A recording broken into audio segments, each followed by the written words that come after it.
In the summer of 2001, I went on a camping trip with some friends from school. The plan was to hike up the mountain on the edge of our town and set up camp in the woods. We were going to meet at the start of the trail and begin our hike before midday. I was sharing a tent with a friend, so that was one less thing for me to carry. I packed some essentials, a few snacks and my camera, and drove up to our meeting spot at the local pub near the base of the mountain. My friend Ben greeted me on arrival, and I noticed he was stood with another guy I didn't recognize. I was pretty sure he didn't go to our school. He introduced him as Sean and told me they hung out sometimes around his neighborhood and asked him to join us on our trip. I was unsure of strangers, but trusted my friend's judgment, figuring it'd probably be safer if there's more of us anyway. We chatted casually while we waited for our other friend to join us. A car pulled up a few minutes later, and Dylan jumped out. He grabbed his bag from the boot and walked over to us. After introducing the new member of the group, we made our way to the start of the trail, which began just a few yards up the road behind the pub. We made jokes and small talk along the way, but I couldn't seem to relax with the new guy around. I'm not so good at making new friends, and I'm pretty awkward around strangers, but I didn't want it to ruin the trip, so I put it to the back of my mind. Most of the walk up was through open land, and as it approached midday, the heat from the sun was becoming more intense. We stopped for a break about 3/4 of the way up, and thankfully, there were a couple of trees to cool off under. To the left, we could see the woods in the distance. The trail we were on led us directly up the mountain, and then across a portion of its length into the woods. I pulled a bottle out of my bag and took several swigs of cool water. Sean had propped himself against a tree, and I caught some glances towards me as everyone began laughing. I walked over to them and asked what the joke was. It had been a couple of years since The Blair Witch had come out, and my friends were just informing the new guy of my love of horror films. They had been joking about whether anything creepy might happen in the woods.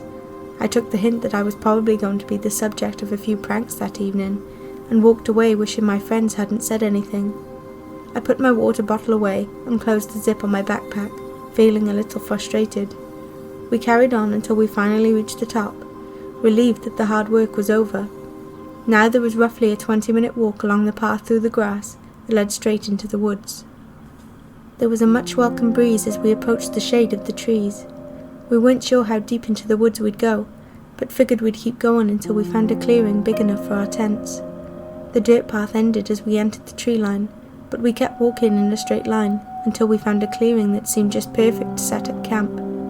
It was around 20 feet in diameter and not completely open to the sky, but let just enough light through the arching trees. We dropped our bags and took a look around. It seemed quiet enough, though there was an obvious sign of a small campfire, so we knew this area had been used before. As I took a walk around the perimeter, I kicked something in the dirt. It was a sheep skull, stripped to the bone. I thought about how it got here so far from the farmers' fields. There was no sign of the rest of its remains, and other than foxes, there were no wild predators in the area. I thought it was kind of cool though, and as I knelt down to pick it up, I heard the guys behind me calling over and asking what I'd found. I picked it up and turned around with a smirk on my face. They laughed and came over to take a look. Sean picked up a thick tree branch from the ground and handed it to me. He gave me a look as though I knew what to do. I took the branch and fit the skull onto its end, and everyone laughed.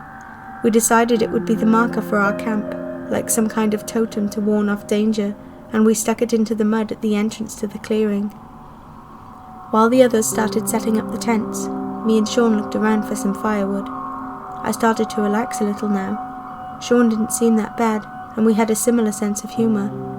We got the fire started soon enough, and gathered around for some lunch.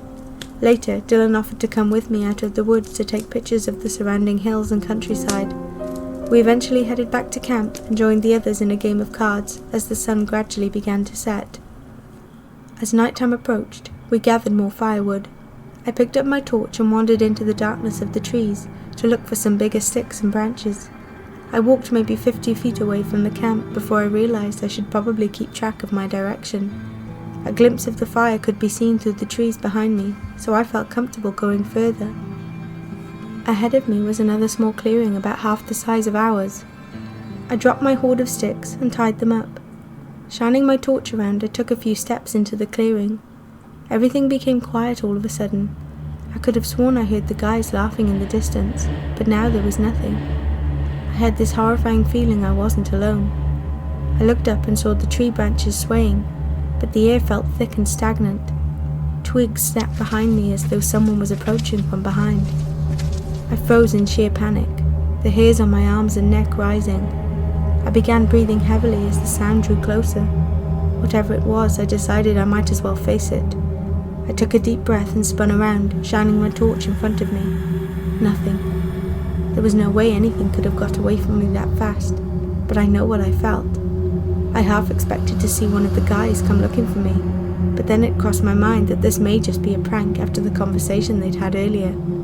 I calmed my nerves and picked up my stack of firewood. Glancing in the direction of camp, I could still see a small flicker of light from the fire. As I turned to leave, I saw what seemed like a circle of stones laid out in the dirt. Not perfect, but it definitely looked man-made. Curiosity got the better of me, and I leaned forward to get a better look. There was something in the middle of the circle. I was about to take a step towards it when I heard footsteps again, this time in front of me, on the other side of the circle. Determined to catch whatever it was, I immediately shone the torch in the direction of the sound, convinced it was just one of the guys messing with me. I saw nothing again. Sighing in frustration, I shone the torch back at the circle. My breath immediately caught in my chest. It was a human skull, smeared in blood. I'd seen enough. I turned towards the direction of camp and ran as fast as I could without letting myself stumble. I could see the campfire getting larger and brighter as I approached it, and hear footsteps to my right as though whatever was chasing me was trying to cut me off before I made it back. I swore I caught movement behind the trees in the corner of my eye. As angry as I'd be if I found out this was just a prank, part of me was hoping that's all it was. The sound of footsteps faded as I reached camp, and I burst through the trees and into the clearing. I threw the bundle of sticks to the ground and collapsed to my knees, catching my breath. I looked up to see the guys setting up dinner around the fire. It was obvious whatever was chasing me couldn't have been one of them. They looked at me puzzled, and I broke awkwardly into laughter. I got off my knees and picked up the stack of wood. Approaching them, I stopped and shook my head, throwing the sticks into the fire one by one. They looked at each other and laughed nervously, not sure what was happening. I finally looked at each of them and asked who they put up to following me through the woods and making creepy rock circles with fake human skulls. That last part was the only thing I was unsure of, but I know plenty of Halloween stores that sell those kinds of things, so I knew it was plausible. They didn't seem to react, so I urged them to just tell me the truth. I opened up to my genuine fear, hoping they'd finally give in, but they didn't. I looked over to Sean. He was a stranger after all. He swore he had nothing to do with it, saying he'd only met me today, so it would hardly have been planned in advance. After denying any involvement, they started asking exactly what had happened. I went through it all. I described the circle of stones and the human skull. They all seemed genuinely interested and horrified at the same time.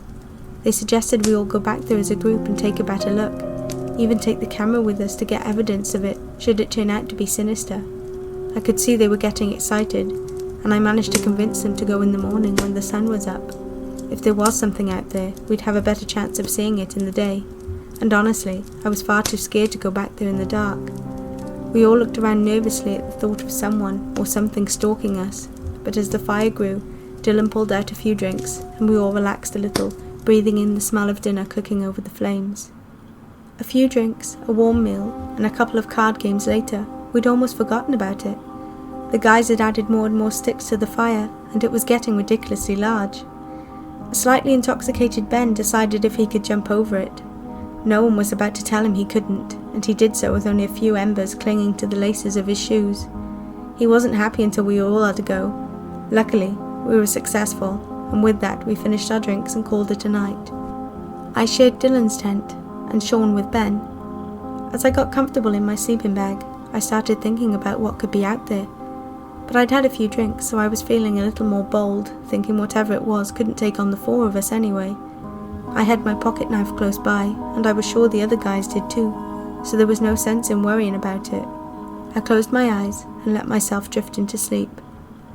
I woke to the sound of movement. I looked over to see Dylan reach into his backpack and pull out his torch and pocket knife. My eyes grew wide and I sat up. He glanced over to me and pointed to his phone. The other guys had sent a text a few minutes ago.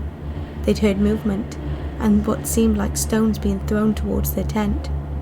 They didn't want to shout over to us, but were hoping to catch whatever it was before our voices scared it away. I reached for the pocket knife I'd placed in one of my shoes next to my sleeping bag.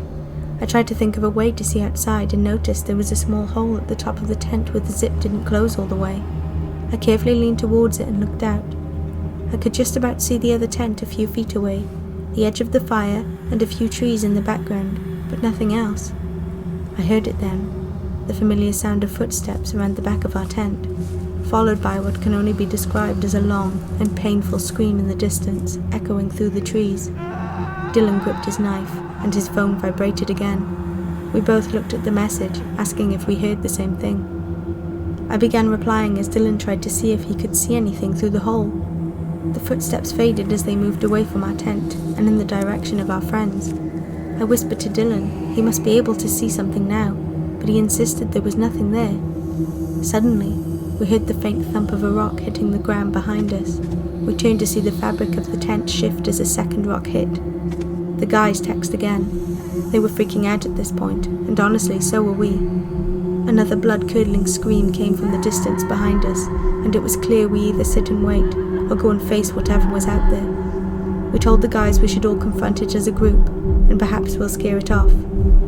Everyone agreed, and with that we gripped our weapons, unzipped the tents, and climbed out as quick as we could.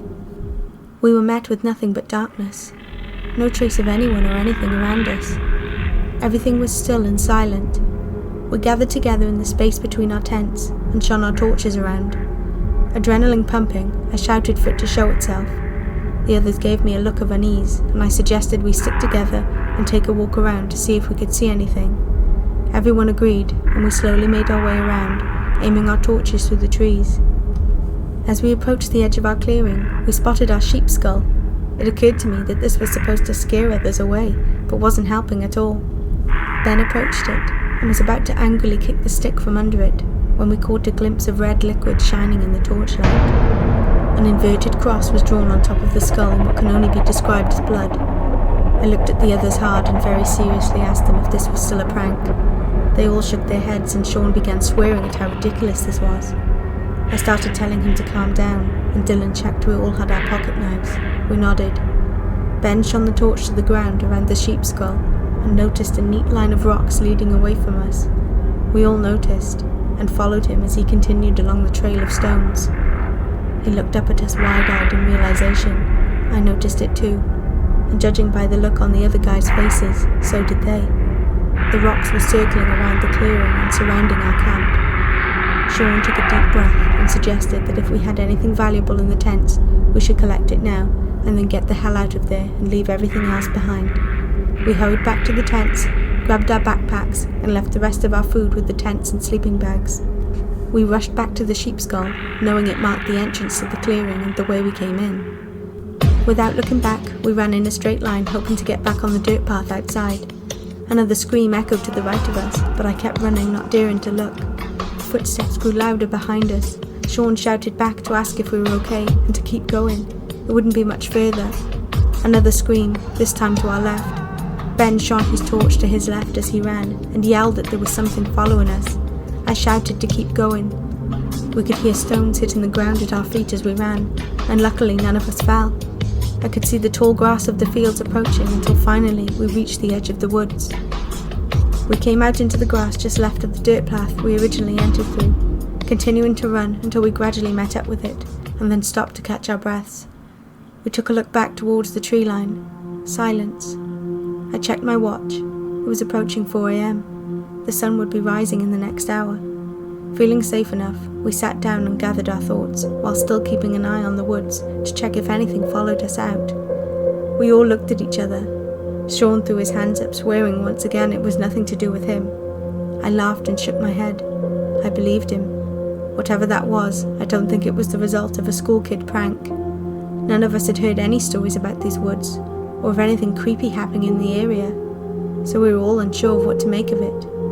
We weren't ready to declare it as paranormal though, and figured it could be some older kids just trying to scare us off, though the seemingly invisible footsteps definitely made us wonder. As the sun slowly began to rise, we made our way back down the mountain into our cars parked at the pub car park. We were disappointed our trip was cut short and felt awkward leaving our tents up there, but none of us was about to volunteer retrieving them. Ben's uncle went up there the next day and found no trace of a sheep skull or rock circle, only our tents and sleeping bags. I checked the photos I took later that week, hoping I'd find some trace of what was out there, but I found nothing. Sean became a member of our group and we all continued hanging out regularly. We asked around, but no one seemed to know anything sinister about those woods. A couple of kids in the school said they'd heard of devil worship in the area, but in the end, it just became an experience we all shared together that no one else would understand.